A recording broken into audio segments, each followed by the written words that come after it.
Hello बच्चों, कैसे हो आप सब। आई होप आप सभी अपने घरों पर एकदम स्वस्थ हैं, मस्त हैं और बढ़िया से जेई 2024 के एग्जाम को क्रैक करने के लिए जी तोड़ मेहनत कर रहे हैं। क्योंकि यह एग्जाम वह एग्जाम है बेटा जो कि कहीं ना कहीं आपके सपने को पूरा करने वाला है। अगर कोई बच्चा 12th में मैथ्स लेता है तो उसके पीछे कहीं ना कहीं यह एक माइंडसेट रहता है कि मुझे आगे चल करके आईआईटी का एक तैयारी करना है, मुझे आगे चल करके आईआईटी कॉलेज में दाखिला लेना है, मुझे एक बढ़िया से इंजीनियरिंग कॉलेज से अपनी इंजीनियरिंग की डिग्री हासिल करनी है ताकि मैं एक बढ़िया लाइफ जी सकूं, एक बढ़िया जॉब में पा सकूं। तो आज बच्चों मैं यहाँ पर वही बात करने आया हूँ कि यार जो बचे हुए अब हमारे पास 6 महीने हैं। 6 महीने किस तरीके से, क्योंकि हम ये मान के चल रहे हैं कि बेटा जो 2024 वाला हमारा जेई मेंस का एग्जाम रहेगा उसका फर्स्ट अटेम्प्ट आपका आएगा जनवरी में। तो जनवरी के हिसाब से अगर मैं बात करूं तो अभी जुलाई है, जुलाई अगस्त सितंबर अक्टूबर नवंबर दिसंबर हमारे पास 6 महीने बचे हुए हैं। इन 6 महीने में हम किस तरीके से पढ़ें ताकि हम अच्छे से 99 अबव परसेंटाइल लेकर के आ सकें, वही प्लानिंग आज मैं आपको बताने आया हूं। बहुत सारे बच्चे इस वीडियो को देख रहे होंगे तो कुछ बच्चे इसमें से ड्रॉपर होंगे, कुछ एकदम नए होंगे जो अभी 12th के साथ इस एग्जाम को देने वाले हैं। तो आपके लिए ये सेशन बहुत ही ज़्यादा यूजफुल होने वाला है। सबसे पहले तो बात मैं यहाँ पर आपको ये बता दूं कि यार जेई मेंस 2024 की अगर मैं बात करूं तो इसकी एक्सपेक्टेड डेट क्या रहने वाली है। तो मैं आपको बता दूं बेटा, हर साल जेई का एग्जाम होता है, जेई मेंस का एग्जाम होता है 2 बार। तो फर्स्ट एग्जाम होने वाला है बेटा इसका जनवरी 2024 में, और जिसकी एक्सपेक्टेड डेट अगर हम मान के चले तो लगभग सेकेंड वीक या थर्ड वीक के अंदर ये आपका एग्जाम आ जाएगा जनवरी के अंदर। 15 जनवरी के आसपास इसकी डेट आएगी। ओके, तो आपके पास 15 जनवरी को आपका पेपर 1 होना है, या मैं बोलूं फर्स्ट अटेम्प्ट होना है। ठीक है, 2 मौके मिलते हैं आपको साल में, तो पहला मौका आपको मिलेगा जनवरी में। तो यहां पर आपका पहला पेपर होने वाला है। तो क्या उसके लिए आप प्रॉपर तैयार हो? क्या आपने जेई लेवल की तैयारी कर ली है? क्या आपने उस तरीके की चीजें अपने अच्छे से दिमाग में बिठा ली है कि यार ये जेई में पूछा जाता है, मैं इस तरीके से अपने आप को तैयार कर रहा हूं। दूसरी बात कि यार एग्जाम पैटर्न क्या होता है जेई का, इसके बारे में आपको नॉलेज है? थोड़ा सा मैं आपको आइडिया देता हूं ताकि आप हर एक बच्चे को बता सके या आपको ये पता हो कि जेई में क्या क्या चीजें किस तरीके से आती है। तो अगर मैं बात करूं बेटा जेई के अंदर आपके टोटल नंबर ऑफ टोटल, अगर मैं टोटल मार्क्स के बारे में बात करूं, टोटल मार्क्स होते हैं बेटा आपका 300 का ये पेपर होता है। ठीक है, 100 नंबर तीनों सब्जेक्ट के, फिजिक्स केमिस्ट्री और यहां पर मैथ्स, तीनों के कवर किए जाते हैं। अगर मैं बात करूं यहां पर हर एक सब्जेक्ट के अंदर, जैसे कि मैं बात करूं कोई भी एक सब्जेक्ट ले लेता हूं, जैसे कि फिजिक्स हुआ, केमिस्ट्री हुआ या मैथ्स हुआ।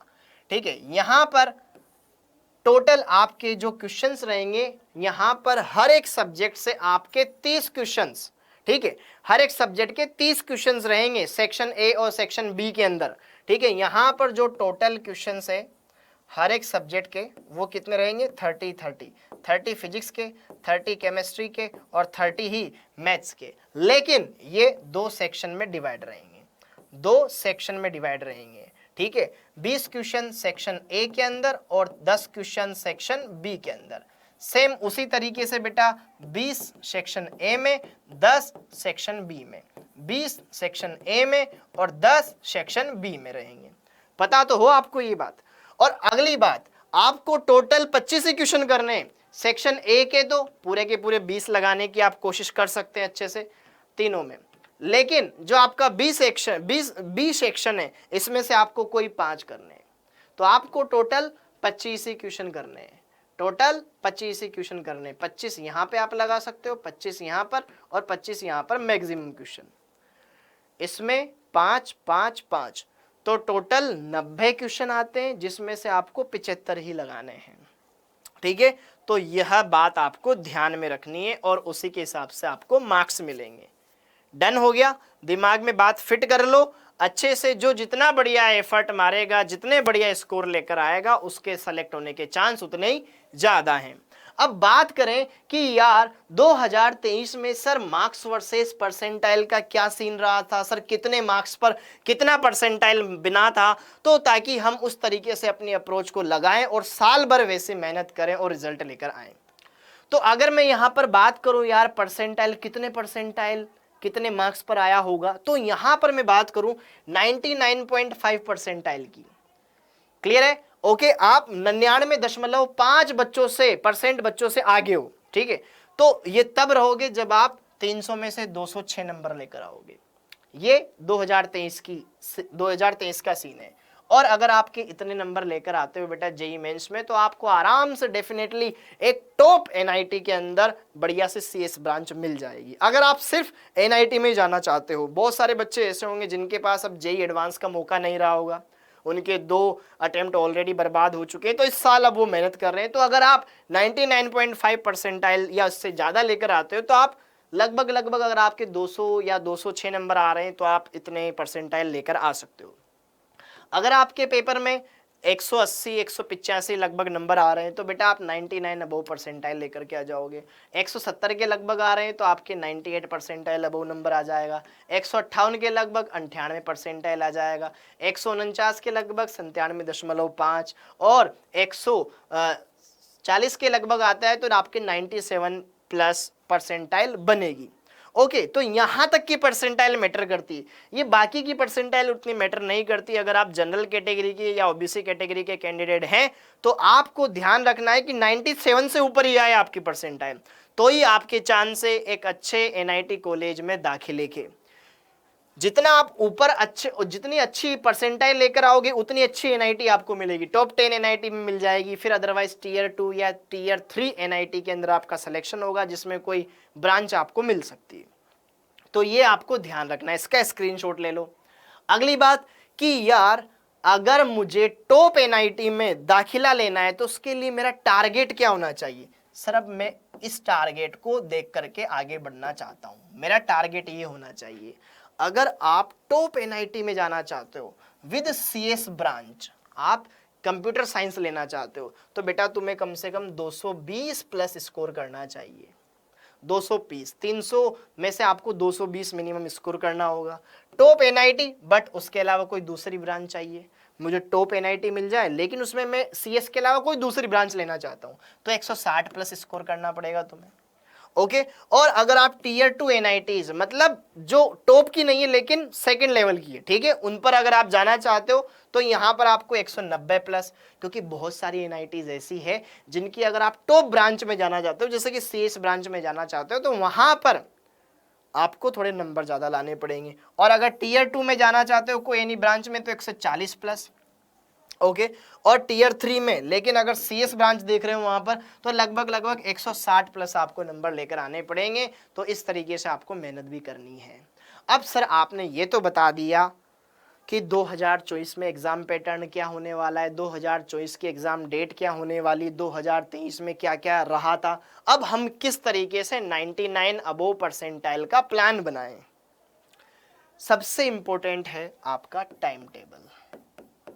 सबसे इंपॉर्टेंट क्या है बेटा? आपका टाइम टेबल, क्योंकि जिस एग्जाम की आप तैयारी कर रहे हो वो मांगता है डिसिप्लिन। क्योंकि कम समय में ज्यादा अच्छा आउटपुट तभी आ सकता है जब आप चीजों के लिए एकदम सजग हो, आप अटेंशन देने लग गए हो। अगर जैसे कि सिंपल से मैं बात करता हूं, आप एक कमरे में रहते हो और वो कमरा बहुत ज्यादा अस्त व्यस्त है, तो वो तब है अस्त व्यस्त है जब आप उसमें छोटी से छोटी चीज पर अटेंशन नहीं दे रहे हो। जैसे कि आपके शूज है इधर उधर पड़े हुए हैं, अगर आप उस शूज पर 1 मिनट का अटेंशन दे दोगे ना, तो वो एकदम सही जगह से सही सलीके से रखा जा सकता है। तो सेम उसी तरीके से बेटा कि आप इस कम समय में ढंग से अटेंशन देंगे सब्जेक्ट पर, तो आप बढ़िया से बढ़िया रिजल्ट लेकर के आएंगे। तो आपको टाइम टेबल बनाना पड़ेगा। टाइम टेबल कैसा? यार आप जैसा चाहें, कम से कम बस आप ये ध्यान रखें कि मुझे 8 घंटे की स्टडी, सेल्फ स्टडी करनी अपार्ट फ्रॉम स्कूल, कोचिंग या फिर आप ऑनलाइन क्लास ले रहे हो, जो भी है, उसके अलावा आपको 8 घंटे सेल्फ स्टडी को देना है। ये तो मस्ट है। ओके, इसके बिना पॉसिबल नहीं हो पाएगा। 8 घंटे आपको सुबह सुबह उठ के पढ़ना पसंद नहीं है, आप रात को पढ़ो, जितना लेट पढ़ो, भले दिन में सो लो, आपको जो टाइम सुटेबल लगे कि सर मैं मॉर्निंग में नहीं उठ पाता हूं, क्या मैं रात को लंबा पढ़ सकता हूं? बिल्कुल पढ़ सकते हो। सर मैं रात को ज्यादा देर तक नहीं जग पाता, ठीक है, आप सुबह सुबह टाइम निकालो, करना तो पड़ेगा। क्योंकि बेटा ये 6 महीने बाद आपका जेई का फर्स्ट अटेम्प्ट आने वाला है, तो फिर मौका नहीं मिलने वाला है। अभी ले लो, क्योंकि जेई में तो वैसे ही नंबर ऑफ अटेम्प्ट फिक्स होते हैं। अगर आपको यही सोचना था कि यार कोई बात नहीं अगली बार दे लेंगे, तो फिर बायोलॉजी ले लेते, नीट की तैयारी करते। ओके, लेकिन जेई के अंदर तो नंबर ऑफ अटेम्प्ट फिक्स है। ओके, उन्होंने जेई वालों ने, एनटीए वालों ने आपको बोला भैया तुम्हें इतने चांस मिले, इतने चांस में निकाल सको तो निकाल लो। ठीक है, तो आपको मेहनत तो करनी है, मेहनत से पीछे नहीं हटना है। तो अपार्ट फ्रॉम आपका जो क्लासेज है या कोचिंग है, आप स्कूल जाते हो, जो भी जाते हो, उसके अलावा 8 घंटे तो आपको मस्ट है हर एक सब्जेक्ट, मतलब आपको 8 घंटे तो देने ही पड़ेंगे, कम से कम, ज्यादा दो वो आपकी इच्छा। अगर आप फ्री हो, आप 12th के अलावा सिर्फ ड्रॉपर हो, 12th आपने कंप्लीट कर लिया है, तो आपके पास एक बर्डन तो ये हट गया कि अब मेरे को 12th पे ध्यान नहीं देना, तो कम से कम 8 घंटे तो ये देने ही देने हैं। दूसरी बात यार, ये जर्नी थोड़ी सी मतलब टफ है, क्योंकि ये एग्जाम कहीं ना कहीं बाकी एग्जाम से थोड़ा टफ है। तो आप बहुत बार गिरोगे, मतलब आपके मार्क्स डिक्रीज हो जाएंगे। पहले मार्क्स अच्छे आ रहे थे, बाद में जैसे जैसे सिलेबस आगे बढ़ता गया तो यार बंच एकदम हो जाता ना, बहुत सारे चैप्टर्स का एक साथ टेस्ट, आपकी रैंक घट गई।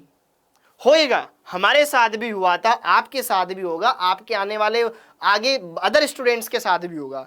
लेकिन आपको कभी भी डिमोटिवेट नहीं रहना है, हमेशा मोटिवेटेड रहना है।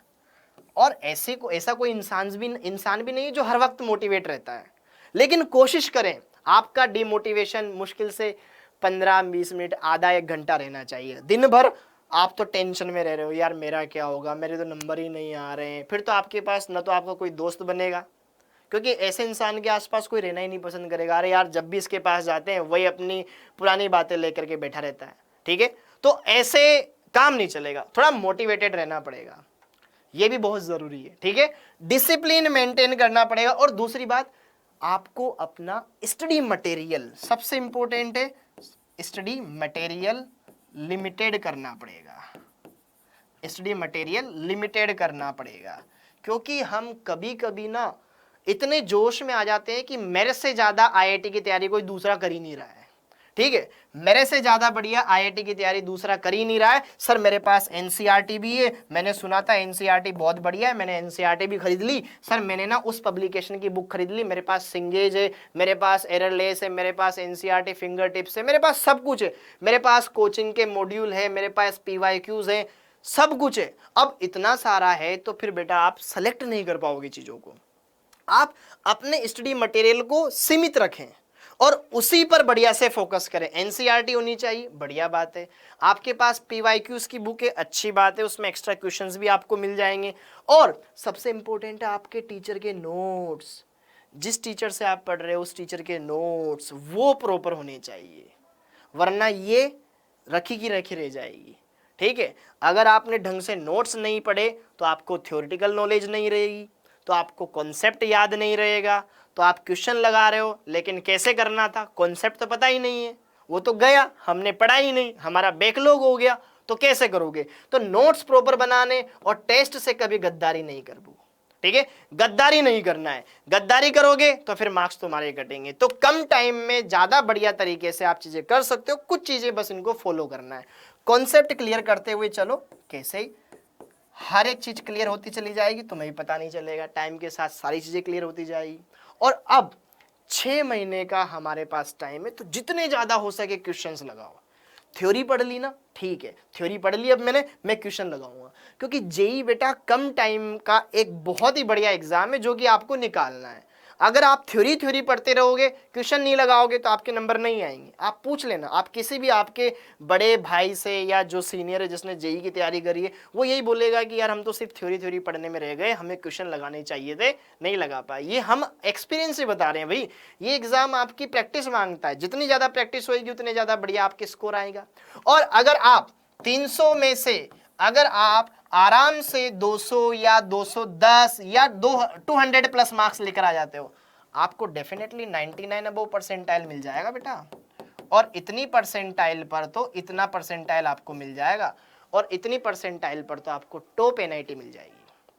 ओके, और अगर आप एनआईटी नहीं लेना चाहते हो तो जेई मेंस आप क्वालिफाई कर चुके हो, आप जेई एडवांस का दो और जेई एडवांस आप क्रैक कर दोगे। अगर जो बच्चा 99 परसेंटाइल जेई मेंस में लेकर आ रहा है, मतलब वो टॉपर है, वो क्रीम बच्चा है, वो आराम से निकाल देगा। तो आई होप ये सेशन आपके लिए बहुत ज़्यादा फायदेमंद रहा होगा, बहुत ज़्यादा यूजफुल रहा होगा। अब बात करता हूँ कि सर हम हिंदी मीडियम वाले बच्चे हैं तो हम किस तरीके से कम समय में अच्छे साहित्य तैयारी करें।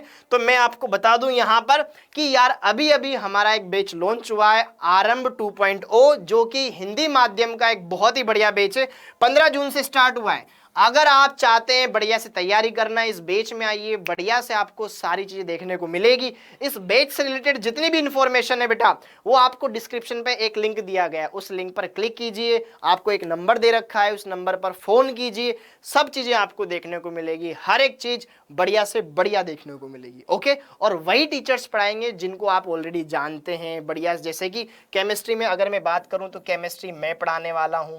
ओके, फिजिक्स की बात करूं तो बेटा फिजिक्स में आपको यहाँ पर सौरभ अग्रवाल सर पढ़ाने वाले हैं, जिनको आप यूट्यूब पर देख ही सकते हैं। और मैथ्स की बात करूं तो मैथ्स इसमें जेके सर पढ़ाने वाले हैं। तो पैनिक होने की जरूरत नहीं है, सब आपको यहाँ पर बेस्ट से बेस्ट कंटेंट मिलने वाला है, बढ़िया से बढ़िया पढ़ाई करने हैं आपको और अच्छे से अपना सपना पूरा करने वाला है। तो एक बार कमेंट बॉक्स में मुझे जरूर बताएं बेटा कितने बच्चे इस बार जेई के एग्जाम में जनवरी वाले अटेम्प्ट में 99 अबव परसेंटाइल लेकर आना चाहते हैं और उन्होंने ठाना है। थैंक यू बच्चों।